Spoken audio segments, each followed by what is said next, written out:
Но курс был, правда, невероятный. Я помню, как я на него пришла. Это вообще было мимолетное, ваше сторис в "Инстаграм", которое меня зацепило.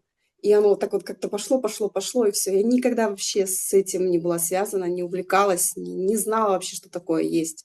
И это было прям вау, весь этот курс. Для меня это фантастика.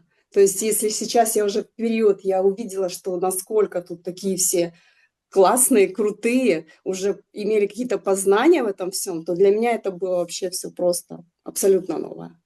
Абсолютно. Вот это вот единственное, чем хотелось, поделиться. И, самое первое запомнилось, первое погружение — это прошлая жизнь. Она вот прям отозвалась, ну, как бы максимально параллели удалось провести с теперешним воплощением, и она запомнилась прям очень. Хотя были и другие темы, они были интересные все. Каждый раз вроде вау-вау, но так, как первое, вот прям невозможно повторить, мне кажется. Всем благодарна, признательна. Это так, если очень быстро и коротко.